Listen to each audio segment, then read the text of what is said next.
I believe that water will one day be employed as a fuel, that hydrogen and oxygen, which constitute it, used singly or together, will furnish an inexhaustible source of heat and light, of an intensity of which coal is not capable. I believe then that when the deposits of coal are exhausted, we shall heat and warm ourselves with water. Water will be the coal of the future.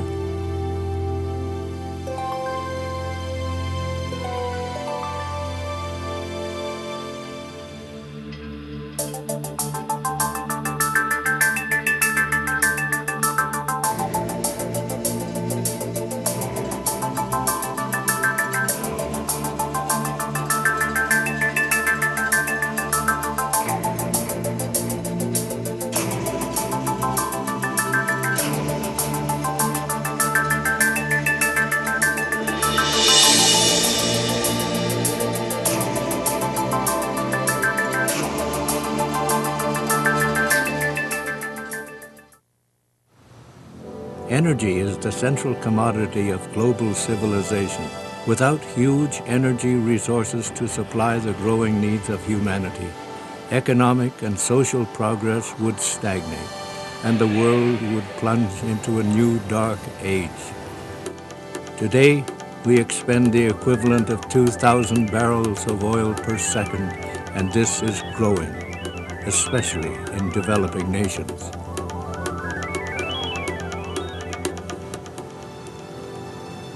In the late 20th century, wars have been fought over the control of oil buried beneath shifting desert sands, and this source of energy will one day run out, though perhaps long after irreversible environmental damage has been done. New clean energy sources are sorely needed to replace polluting fossil fuels. Many say that all the peoples of the world, especially in the industrialized nations, need to scale back their energy consumption, ending their hopes for a brighter future. Others say our salvation lies in renewables, such as solar and wind power. However, the limitations of these passive energy systems, with their dependence on favorable weather conditions and locations, preclude them from being the ultimate energy solution. Yet what if there were an ultimate solution of virtually infinite clean energy from a substance almost no one had previously suspected? The very water that covers 70% of the surface of our planet and gives life to all biological systems. And what if such a simple invention was already in existence, producing power safely and cleanly? In 1989, the prospect of a water fuel age foretold by Jules Verne over a century ago came into sharp focus with the announcement of a startling discovery at the University of Utah. Two respected chemists, Dr. Martin Fleischmann and Dr. Stanley Pons, announced that they had achieved the unthinkable, an inexhaustible source of energy that they could demonstrate with a simple electrochemical cell. Basically, we've established a sustained nuclear fusion reaction by means which are considerably simpler than conventional techniques. They claimed that they had discovered a heretofore unknown nuclear-like reaction that would make water a powerful fuel for the future.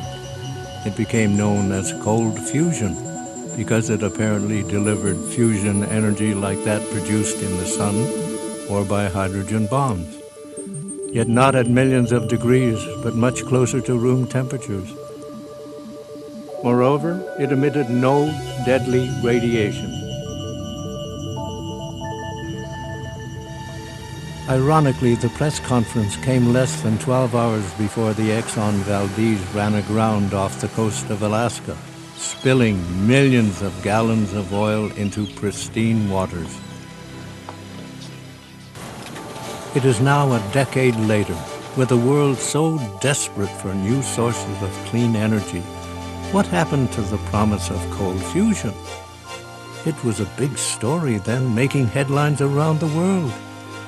But all of a sudden, it died out, and we were told that it was just another false promise. Was cold fusion too good to be true? A mistake by overzealous scientists? Or is it a real phenomenon, just not easily understood? And if so, why haven't we heard much about it since then? In this program, you will see that the field, although small, is still very much alive with working devices that seem to defy conventional physics and chemistry. Scientists and technologists all over the world are putting the pieces of the puzzle together in an international effort to determine what is taking place in cold fusion cells and how to engineer that into commercial applications. Is it just wishful thinking, or are we about to witness the coming of a new energy revolution as we uncover the secrets of making fire from water?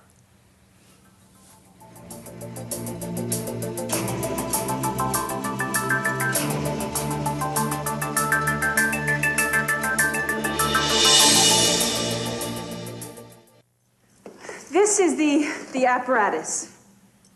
And very simply, when positively charged deuterons are attracted to the palladium cathode, they cram together, and there are millions and millions of them inside the cathode, getting closer and closer, and then they fuse.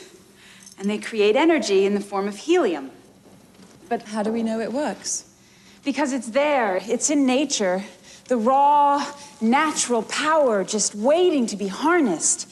And when we ignite that cold fusion fire, I mean, just imagine. There's more energy in 1 cubic mile of seawater than in all the known oil reserves on Earth. I mean, you could drive your car 55 million miles on a gallon of heavy water. Maybe the end of pollution. Warmth for the whole world. Hollywood movies often exaggerate reality in order to tell a compelling story that will entertain and enthrall. Yet Hollywood's best writers could hardly dream up a more dramatic tale than the true story which began with Fleischmann and Pons and is still unfolding as one of the most intense controversies in the history of science. Fusion is a process that releases huge amounts of energy when two atomic nuclei, usually hydrogen isotopes, collide and fuse together. Theoretically, this can occur only at extreme temperatures.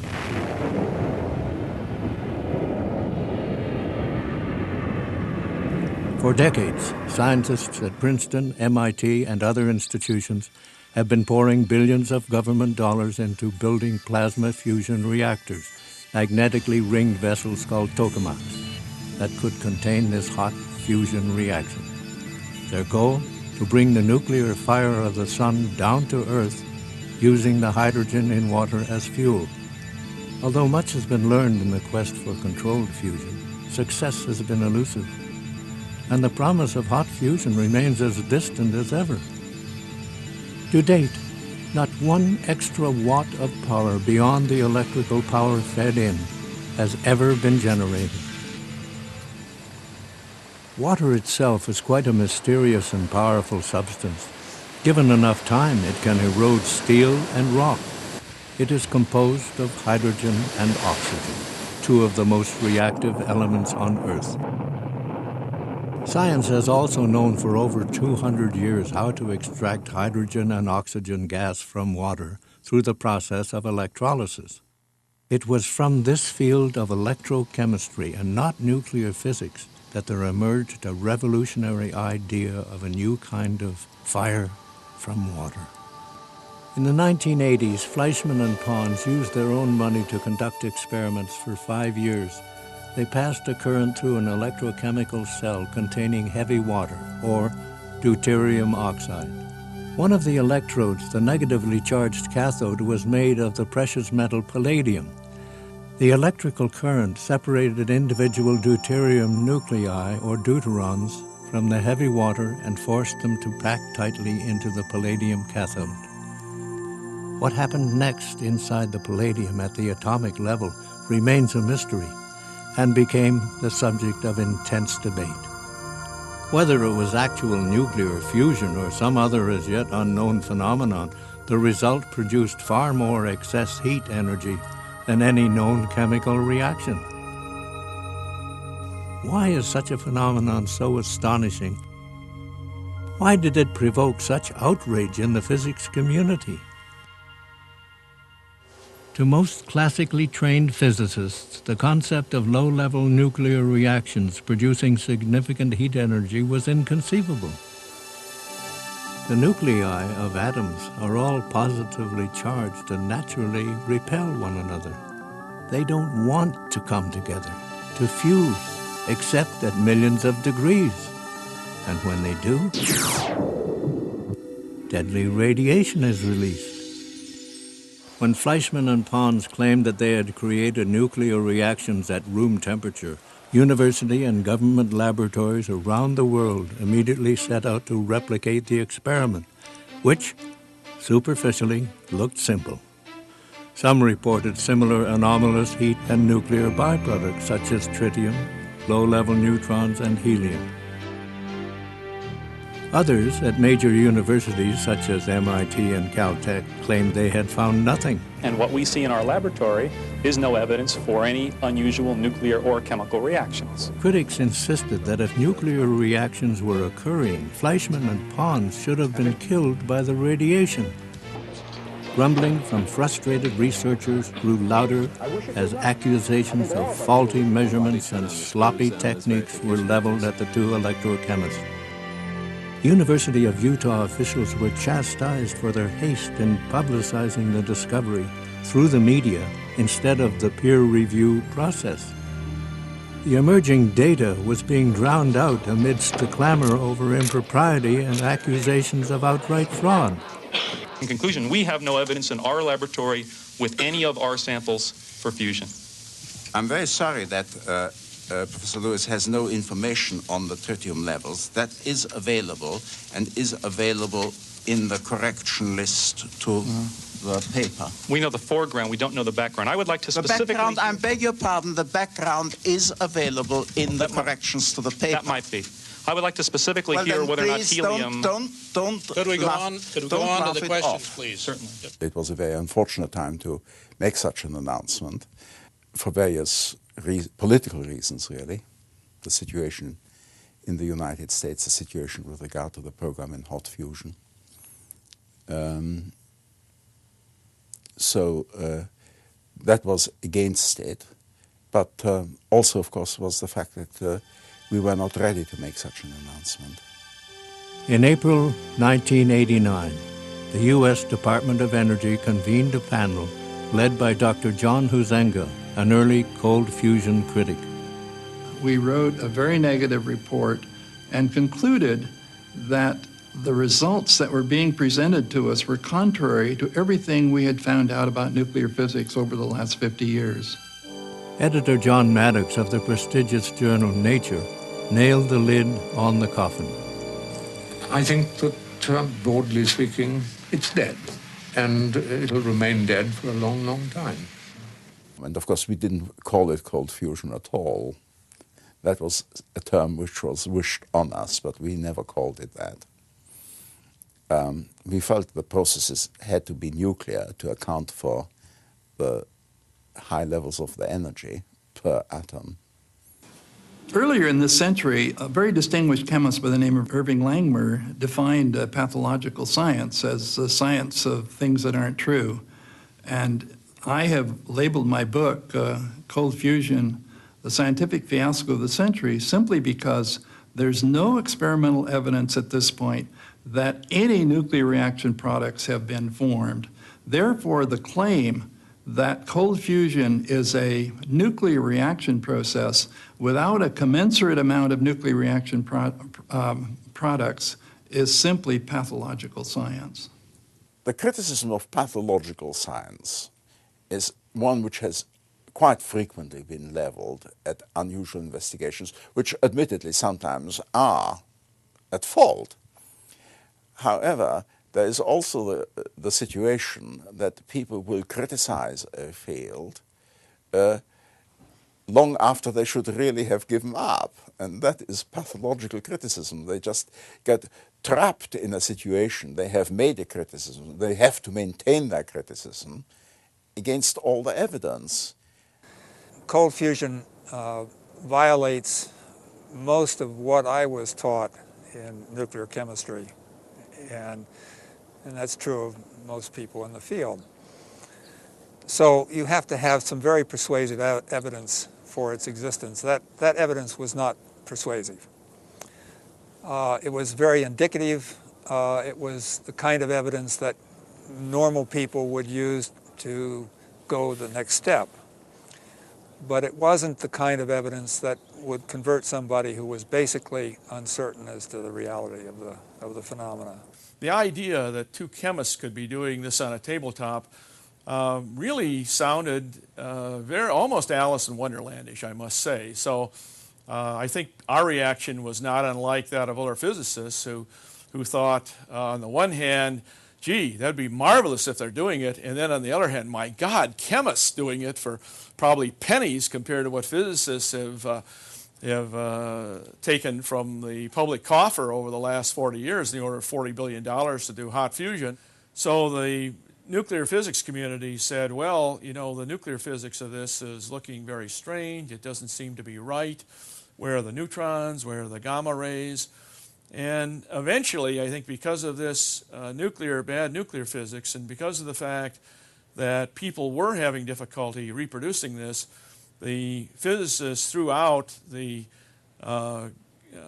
good baby, which was the excess heat effect, along with the bad nuclear interpretation bathwater. That was very unfortunate. At SRI International in Menlo Park, California, Dr. Michael McCubry was one of the first scientists to replicate the cold fusion effect. Fortuitous or not, in the first experiment that we ran some 3 or 4 months after the initial announcement, we saw some evidence of excess heat, which has really sustained me ever since. Having seen the effect with my own eyes, the claims from a few that this is impossible, inconsistent with all known laws of nuclear physics, these suggestions are in fact irrelevant. There is no theoretical objection to cold fusion. It's just unlikely given our experience with hot fusion. At Texas A&M, a group led by Professor John Bockris, who is widely regarded as one of the world's greatest electrochemists, reported finding the hydrogen isotope tritium, a key signature that some unusual nuclear reaction was going on. The first thing was this thing called tritium, which was a sub-form of hydrogen which should not exist except in extremely tiny quantities. We found that by working these cells of Fleischmann and Pons containing lithium hydroxide and deuterium oxide, that we could produce this tritium in great abundance, let's say at 10,000 times more than it ought to be there, as it were. And let me stress that we couldn't do it every time, but about one result in 5 or one result in 4, and eventually we worked up to 2 results out of 3, we could produce tritium. That was the first thing, and in a way it was the first clear proof of the phenomenon. Halfway around the world, at the Bhabha Atomic Research Center in India, Dr. Mahadeva Srinivasan provided confirmation. Within a few weeks, within 2 or 3 weeks, we got the first results, and several groups started saying, yes, we are seeing excess heat, and but the most important and unbelievable phenomenon at that time was the observation of tritium. Back at Texas A&M, Bockris's group found themselves under attack. Science magazine writer Gary Taubes wrote a stinging article that insinuated that someone in the group had spiked the samples with tritium, although unfounded and eventually proved untrue.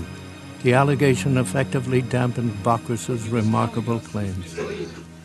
Well, I was 69 years old at that time, and I took the attitude, suppose they fire me, right? It doesn't really matter. I'd had my career. The worst they could do would be to say, go, your tenure is withdrawn. And therefore I wasn't frightened. And I went on saying the truth and publishing what we'd got. But finally the university revolted against this. And they set up an inquiry, as they called it, rather sinisterly. The accusation was that I had carried out misconduct of research, you see, that I shouldn't have worked on these things. And they decided that the accusations were totally groundless, and they published all this. But then they started all again about 6 months later, and they had another committee. It was this time, when my lawyers asked the university what the second inquiry was about, they were told, it's an ad hoc committee. What's that? We have nothing further to tell you. And so this went on for 11 months of constant meetings and inquiries and so on. And I'm quite sure that they were trying to find an excuse to end my tenure, you see.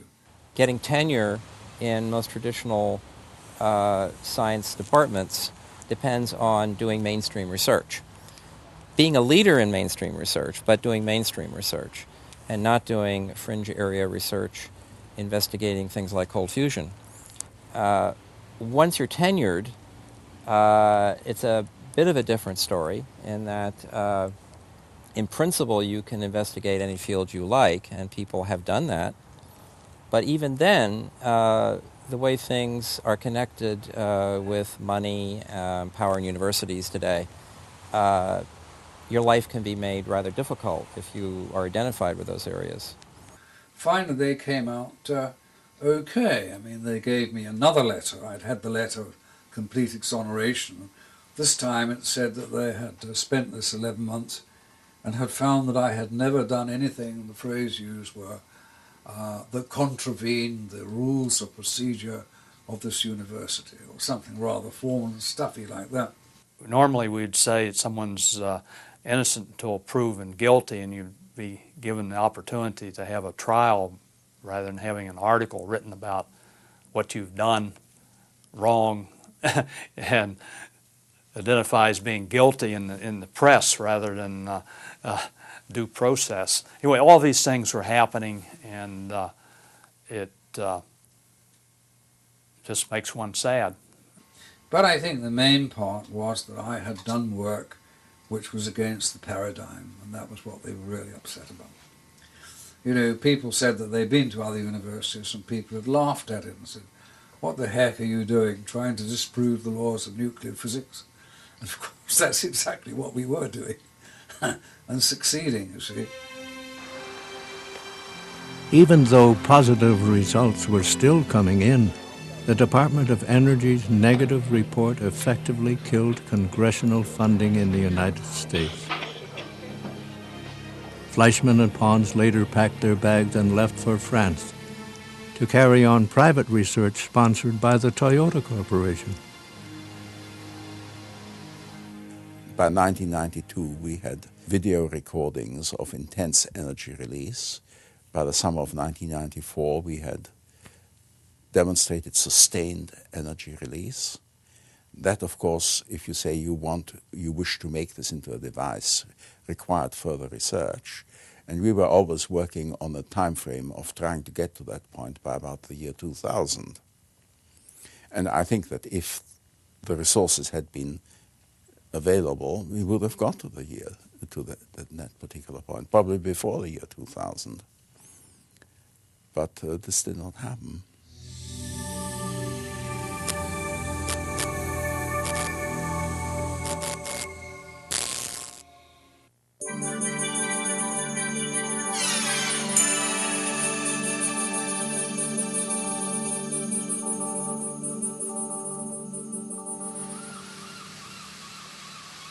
Despite the critics, research on cold fusion did not disappear.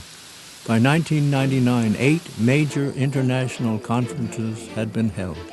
Several thousand technical papers had been written by hundreds of scientists in peer-reviewed journals and technical magazines. strong evidence that continues to mount up against the solitary DOE report. In the U.S., the Electric Power Research Institute, whose members include dozens of major utility corporations, spent over $10 million to investigate the claims of Fleischmann and Pons. In its final report in 1994, EPRI concluded that the production of excess heat had been confirmed and definite evidence of nuclear reactions were detected. When the ERAB panel came through with Huizinga as the chairman on July the 6th, 1989, to visit, they were looking very lightly at the heat measurements and very strongly at the absence of neutrons and tritium. And we had already admitted that there were none. Obviously, we were still alive. So anyway, my feeling was that once they saw no neutrons and tritium, they could use that to denounce the field and protect their budgets. And fascinatingly, many of the people on that panel, a couple of them I should say, came to me looking for research funds in this field, even though publicly they were speaking before Congress against having Congress put any money in it, which goes to prove to you that the search for money in research is a very big thing, and it's sometimes takes precedence over the search, what we would call, for pure truth. In the mid-90s, the government of Japan funded an official cold fusion program under the banner of new hydrogen energy. Despite its short life, today many Japanese scientists and companies quietly conduct sophisticated experimentation. The Italian and French governments have begun their own research. In the U.S., scientists at government facilities like Los Alamos and the Naval Air Warfare Center at China Lake, California, have reported definitive observations. In the commercial sector, many small startup companies continue this revolutionary line of work, even securing patents, while carefully avoiding the stigma of being labeled cold fusion.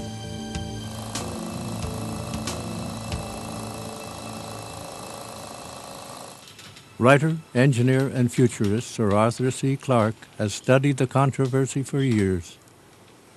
Like everyone else, I was very excited when the so-called cold fusion announcement was made. And then, again, like everybody else, I became disappointed and forgot about the whole thing when it seemed to be a mistake. Though I was rather puzzled why two world-class scientists could have made such fools of themselves.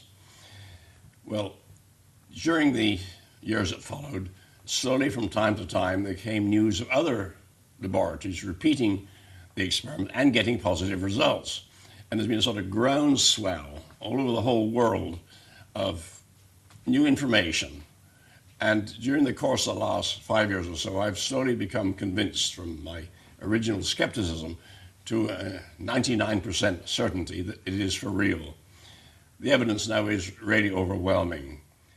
If major government labs and universities around the world are publishing volumes of data that report the existence of excess heat and nuclear products, why is there still a debate?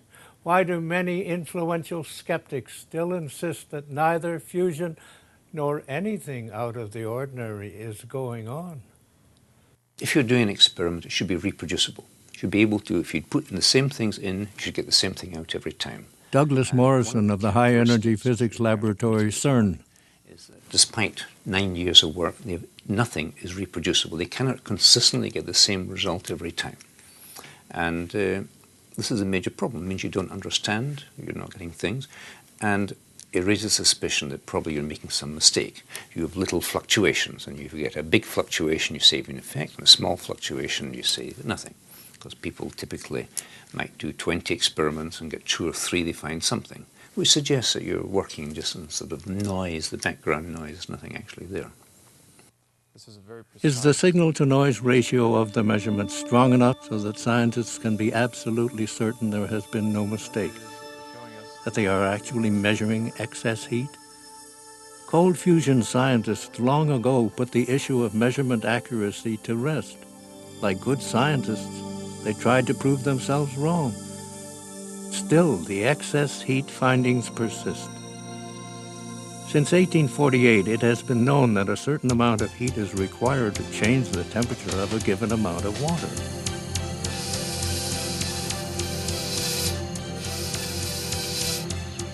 At premier labs such as SRI International, Dr. Michael McCoubrey has determined that the effect is neither fleeting nor difficult to measure. The cold fusion cell is enclosed in a calorimeter, which has thermocouples at various key points to read the temperatures. The experiment looks extremely complex on the surface, but fundamentally it is simple. An ordinary coffee maker provides an analogy. Cold water goes in, hot water comes out. The temperature of the water is read before the electrical input is supplied, and then again as it rises. Some of the heat is lost during the process, but the result is obvious. McCoubrey's calorimeter works in a similar way, but with an accuracy of 1/1000th of a degree. The cooling water flows in a steady stream and passes the inlet thermocouple, which measures the temperature. It swirls around the cell, cooling it down and carrying off the heat. When it exits, the outlet thermocouple measures the temperature again. Inlet temperature is subtracted from outlet temperature to determine how hot the water has become during its passage. Meanwhile, input electricity to the cell is monitored. During an experiment with a palladium cathode for the first week, while the cathode is loading, no excess is detected. Later, in a successful test, the outlet water temperature climbs, and total output energy from the cell exceeds input. This is called excess energy. Excess heat is measured at least 30 times higher than the background noise, often much higher. Remarkably, the supposedly negative results on excess heat, which critics often cite from the early days of cold fusion, have been found to be highly flawed. A case in point, upon re-examination of the original raw data from the 1989 experiments at MIT, there appeared startling discrepancies in the published results. The raw data graph here shows excess heat well above the baseline, but in MIT's official publication, the graph shows temperatures hovering around the baseline, suggesting no excess heat.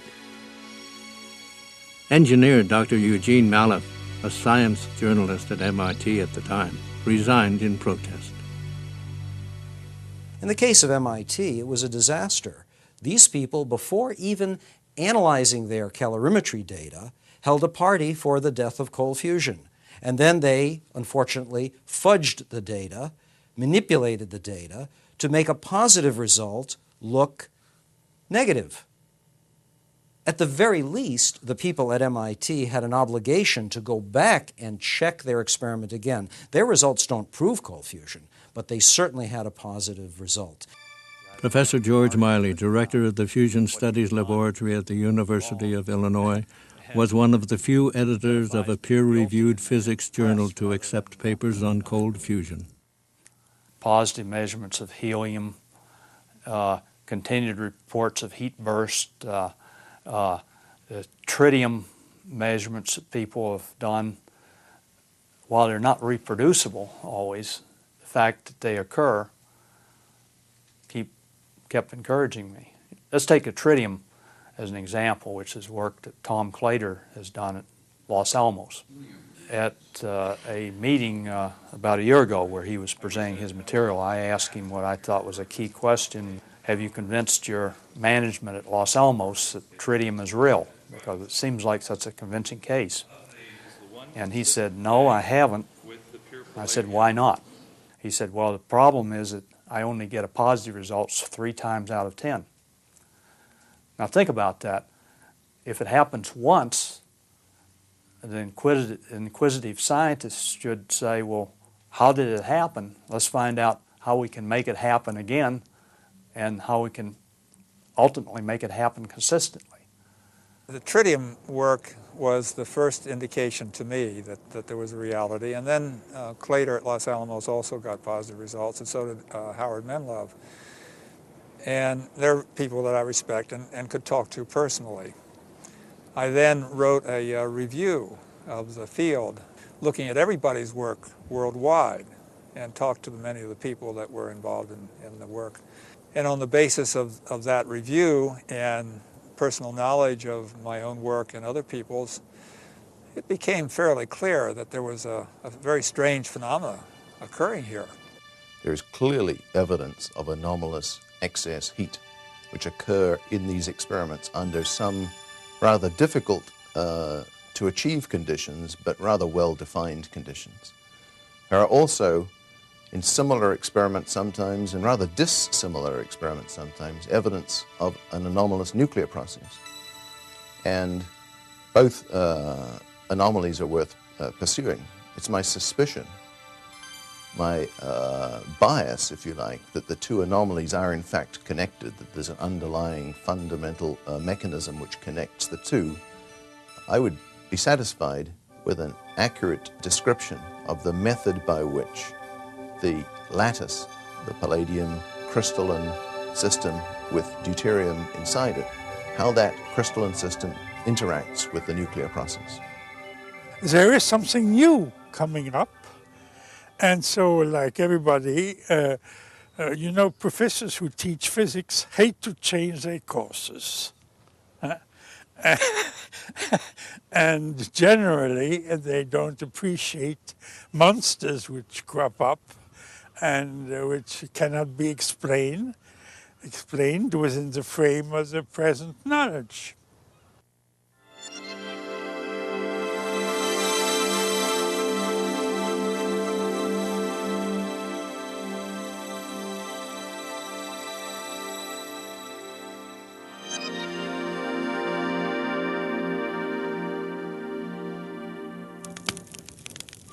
Since prehistoric times, people knew that a certain amount of fuel always gave a certain amount of energy. Whether burning wood, coal, or oil, the process is a simple chemical reaction. Then in 1896, Henri Becquerel discovered radioactivity. He found materials that do stay hot for weeks. Later, Madame Curie and others discovered that some materials, such as radium, produce heat for centuries and even millennia. 1,000,000 times more energy can be produced by radium than by a chemical fuel weighing the same. It's been known since then that radioactivity not only produces heat, but never consumes the fuel. No change would be observed until thousands of years later, when the radium turned to lead, with only a minute amount of mass lost in the transfer to heat energy. Radioactive plutonium glows for decades, powering unmanned probes that venture out through interstellar space. If a cold fusion cathode were a typical chemical reaction, it would get hot and within a few minutes it would be consumed. The reaction would stop.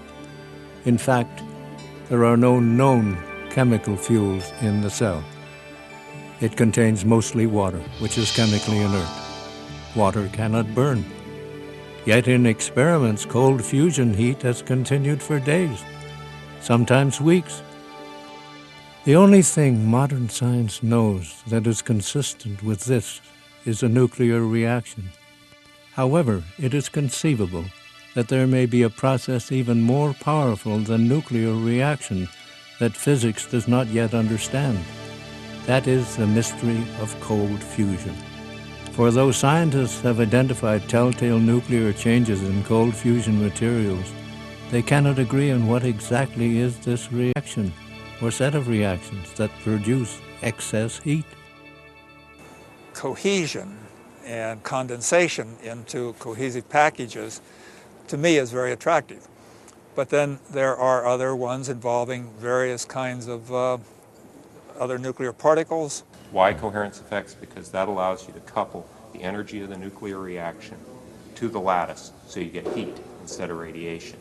In addition to being a miracle of allowing two nuclei to get together, it has to be a miracle of changing the pathway that those two nuclei would take upon fusing. Deuterium and hydrogen exists in the lattice as deuterons and protons. So of course you can move them along the lattice by imposing an electric field in the lattice. It's also absorbing as much energy from the zero-point field as it's giving back to the zero-point field. And essentially a zero-point field is a feature that comes out of quantum mechanics. In fact, this whole area is going to turn out to be just another one of the surprises of the quantum mechanics revolution. That revolution is not over. Lately, I've been able to verify one aspect, one prediction of the latest theory, the polyneutron theory. But even that is, at the present time, a tentative acceptance of the interpretation of the results. My approach is that probably you can transfer energy by pumping small portions of energy, just fractions of electron volts, but doing it at relatively high frequencies. Water, when you nanostructure it, has some very interesting properties. In particular, it has catalytic properties, we believe. There are various, at least 3 conflicting interpretations.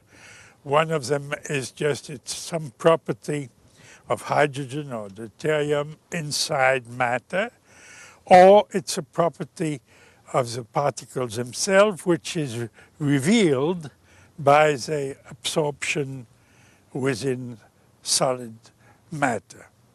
Well, our critics would say that the problem with cold fusion is that there is no theory to describe it. The problem is completely different. The problem is that there are far too many theories which purport to describe the same set of observations, and no more than one of these theories can be correct. So we are embarrassed with an excess of theories, which means that it's difficult for me, an experimentalist, to decide amongst the theories to see which one I should examine and test. Inside the metal lattice exists a world so spacious and expansive that hydrogen atoms can nest in a virtually 1-to-1 ratio with each atom of palladium. This creates a metastable state, which can sometimes release enormous energy. But how that happens is what theorists like the late Nobel laureate Julian Schwinger, MIT's Peter Hagelstein, and other brilliant minds have attempted to explain, and therefore reliably predict. It might have 10 to the 10th dimensions. If we are not able to explain the new phenomena in a unique, consistent way, we'll be in deep trouble. So that the only way the physics can grow, can do, is to push research and to find crucial experiments. Still, the lack of a theoretical framework does not deter those who see the potential for commercial devices. At the moment, 10 watts per cc is about the maximum we can get regularly. There are odd people here and there who claim much more, and I believe them, but you know, how often can they get it? That's the point. Now, were we able to get 100 watts per cc, well, then we would have a fantastic, and reproduce it. Then we would have a source which would be better than any nuclear energy we've had so far, and also, of course, completely clean, because it produces helium, which is totally harmless. Because the stakes are so great, private enterprise, especially in the United States, is paying close attention to the field. One company that has already begun commercialization is Clean Energy Technologies of Sarasota, Florida. Their Patterson power cell has received over a dozen patents for its unique design, which uses ordinary water and tiny metal-coated beads made of palladium and nickel. They claim to have achieved up to 1,000 times the input power from their experimental cells. We're getting nuclear energy output without the nuclear radiation byproducts. Some of the critics of the technology pointed out that you needed palladium and heavy water. Those are available, but they're not infinitely available. But as SETI's technology works with hydrogen, or regular water rather than heavy water, and we've also found other elements such as nickel And as reported at the conference today, some people have found titanium and tungsten that work. And we're just at the start of this technology. I think we'll find a number of metals and combinations that can be used to produce excess energy. In tests sponsored by Motorola, clear excess energy was observed in repeated experiments, with the Patterson power cells emitting heat for 11 hours even after the tiny input electricity was turned off.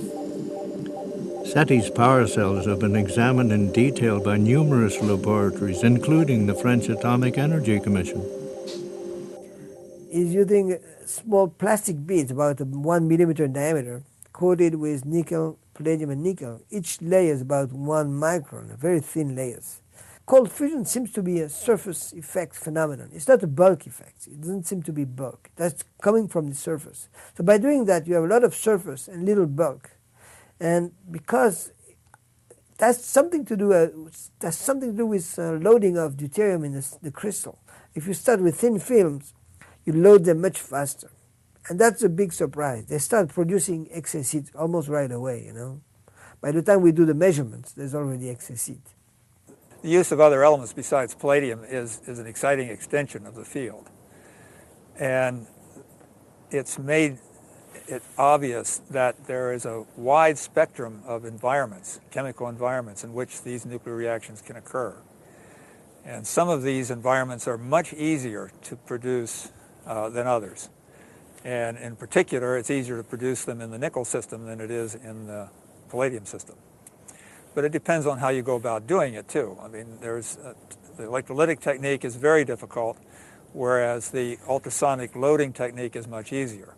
So it depends upon how you put the hydrogen or the deuterium into the metal, and it depends upon what the metal is. Another entrepreneur and scientist who is not waiting for the debate to be decided is Randall Mills of Blacklight Power in New Jersey. His hydrocatalysis process is based on his attempts to resolve problems that remain in quantum mechanics, which had concerned even Albert Einstein.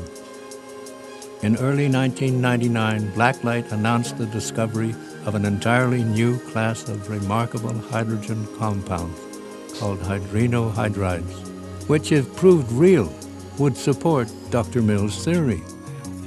While avoiding the label of cold fusion, Mills has attracted large-scale funding and created a company that is positioning itself to be a leading manufacturer in the new energy age. Some of our better experiments with the electrolytic cell have generated as much as 1,000% excess heat. For example, if we put 1 watt into the cell, we will get 10 watts out. And with that kind of heat, we know that there is something going on, and it's not simply an experimental error. There was no other source for this heat other than some unknown process. People are stunned by Mills's work, even though he insisted that it was not cold fusion. I was one of the people who tended to believe there might be something there. I was impressed from the beginning by Mills's credentials, the fact that he was a Harvard graduate and had taken courses at MIT, so I thought it was worth investigating. And I believe fairly early on that Mills was indeed doing cold fusion, just as other people were, so that the Mills effect, if you will, the light water effect, was really just the other side of the coin from the palladium heavy water effect that Pons and Fleischmann are getting. Every now and then, a freelance cold fusion scientist shows up on the scene with a device that offers great promise, only to be found lacking when put to the test by other scientists. But what if a breakthrough device does, in fact, exactly what its maker says it should do, repeatedly before trained, independent eyes? This vessel is sitting here making, as we watch, helium-4, and the temperature is 215 degrees centigrade. Now, this is a very novel concept that you can have a nuclear fusion occur at 215 centigrade and 1 atmosphere pressure. Those are very, very mild conditions compared to what they're doing in the plasma fusion and in the H-bomb and so forth. I discovered that using certain standard commercial catalysts, one could get this fusion to occur under reproducible, mild conditions. And as I say, this is the key. You change this just a little bit, and it doesn't work. So inside this vessel now for 6-7 weeks, we have had deuterium fusing to helium-4 and given this excess temperature of about 35 degrees centigrade, which is big, a really big effect. Now, in the bottom of this vessel, which is heated in this jacket, there's about 40 or 50 grams of palladium on activated carbon catalyst. And this run is now continuing and maybe will continue for some weeks or months still. The idea is to test the reliability of the catalyst. The catalyst must work for some months, or it's not a viable commercial process.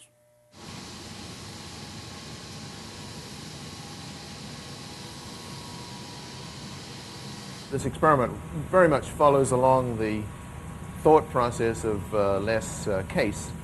And behind me you see 5 different sets of apparatus. The big vessel here is one of Les Case's, he calls them footballs. It's a stainless steel vessel on a heating mantle set up in exactly the arrangement that Les Case himself is doing in New Hampshire. On the monitor you see displayed, in fact, the mass spectrum from one of these samples. This is a relatively high level of helium-4. We compare the samples each day that we perform the analysis. We compare the sample of gas from the various active cells and blanks with a sample of room air, which we have measured many times and know to be 5.22 parts per million. If the helium is produced by a nuclear process, then necessarily there will be an associated release of heat. It appears that, yes indeed, in the vessel that was producing helium, there was some evidence of excess heat, and that the amount of heat produced was approximately quantitatively correlated, that is, the right amount of heat was produced compared to that of a nuclear process involving deuteron plus deuteron producing 1 helium-4 nucleus, which releases 23.8 million electron volts. My objective always has been not to play around scientifically, because I'm not really a physicist, but to head towards commercialization. And I really want to go to 100 megawatt reactors, maybe in 2 or 3 years, which is really compressing the time scale, but it's maybe possible. So the idea is to scale it up. The technology of catalytic fusion developed by Dr. Les Case is one of the most extraordinary developments we have in the cold fusion field. He has excess heat, massive excess heat, repeatable excess heat, clear null results, and also helium-4 production. Production of the very nuclear ash that the opponents of cold fusion demanded in the early days. Now we have it in spades. It appears as though he is very close to having a self-sustaining device that will keep hot by itself, generate steam, hot water, perhaps electricity, before much longer. An experimentalist who has pioneered another promising cold fusion method, sonocavitation, is Dr. Roger Stringham of First Gate Energies. Using ultrasound frequencies, Stringham has observed extraordinarily high temperatures caused by the process of cavitation, where microscopic bubbles in water tunnel their way into target metals. Metals like silver, titanium, palladium, and platinum are melted by intense heat created during the brief moment it takes for a bubble to collapse. Well, this is a cavitation process going on in the bubble, and the acoustic energy is absorbed by the liquid, and there is a certain point in which it creates small voids which actually grow and then collapse very rapidly. And that is the cavitation idea. The temperatures that are required to create these ejectocytes are at least the melting point of the metal, and it looks like we are actually in the vapor phase, which is gaseous metal. And this amounts to, for the liquid metal, 1600 degrees Kelvin, and for titanium higher. For the vaporous state is several thousand degrees higher than that. Stringham is seeking to commercialize his device for use as a home power multiplier that can supplement conventional electric power usage.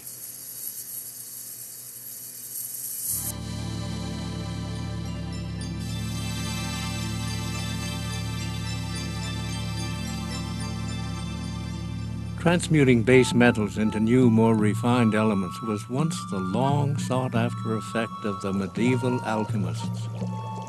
Turning lead into gold was a mythical dream until modern science proved that it could be done, although it required an immense amount of energy, making it highly impractical. Yet as early as 1992, cold fusion experimenters began reporting unusual appearances of trace amounts of different metals such as copper, silver, chromium, and zinc when examining their spent cells.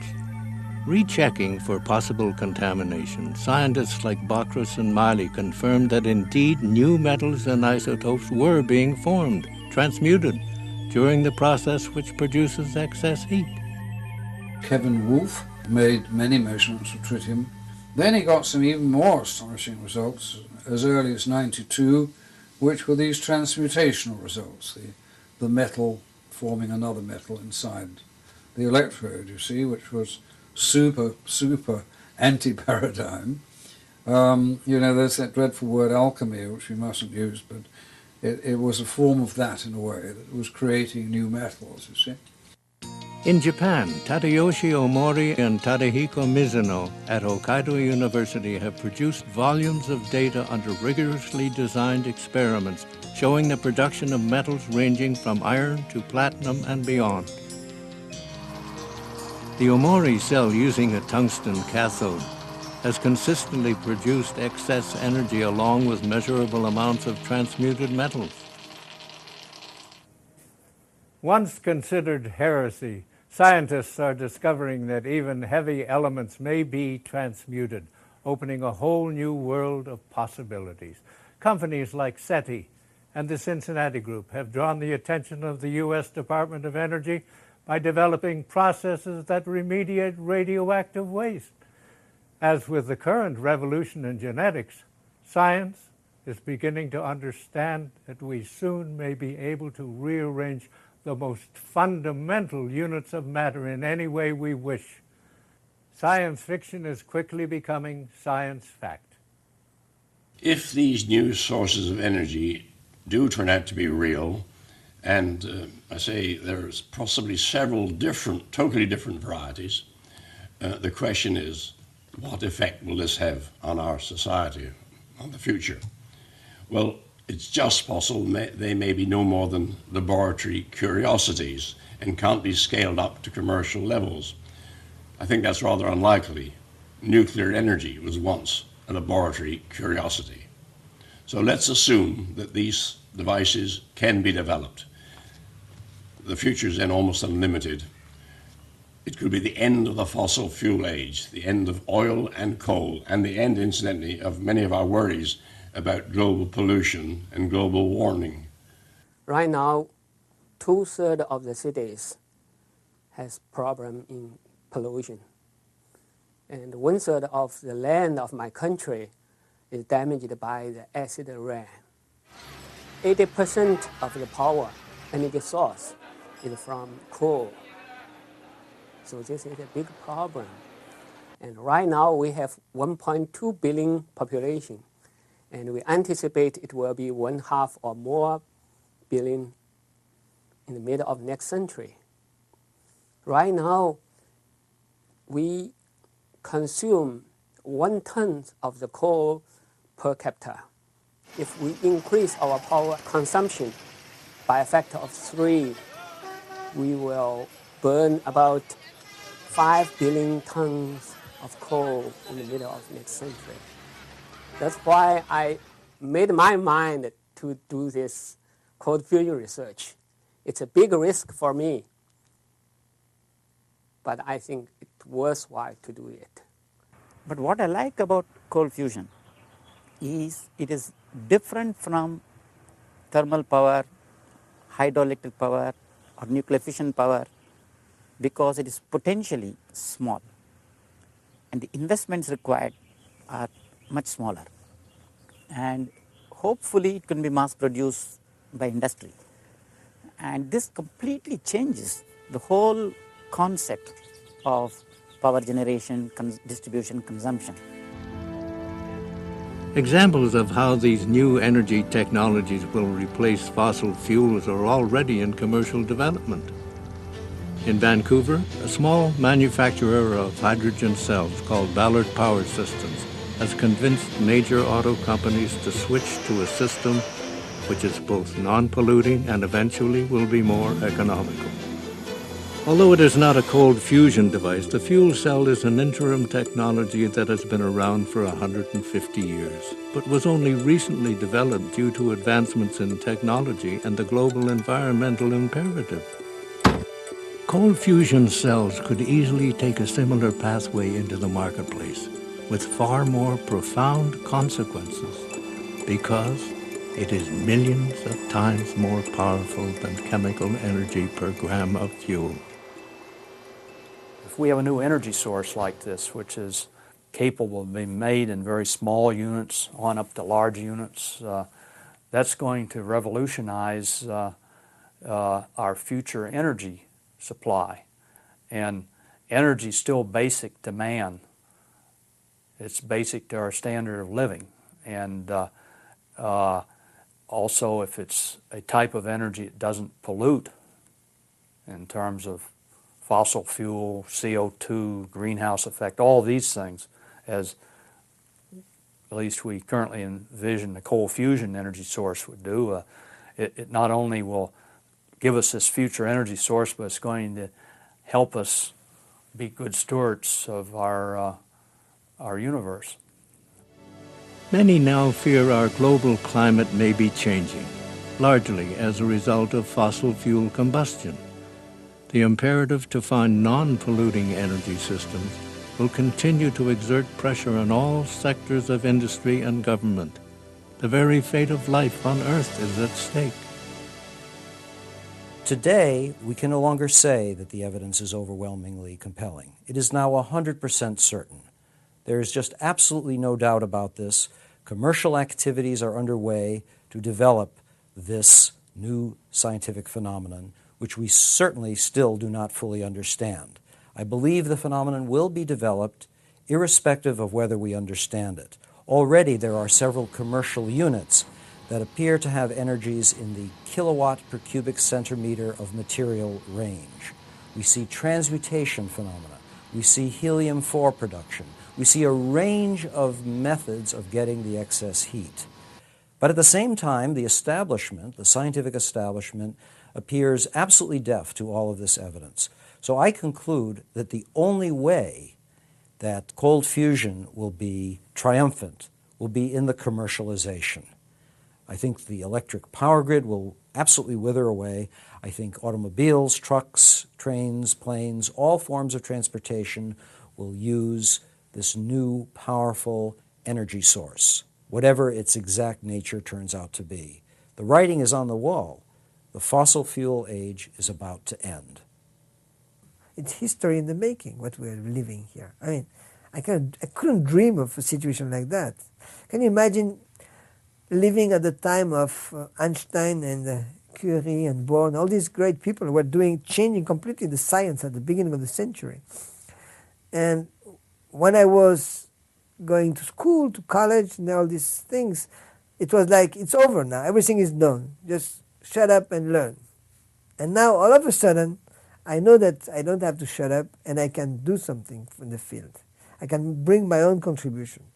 There's a curious parallel back at the beginning of the century. When the Wright brothers first flew in 1903, no papers covered it at all, because everybody was convinced, certainly the American press, that heavier-than-air flight was totally impossible. All the top scientists said this is nonsense.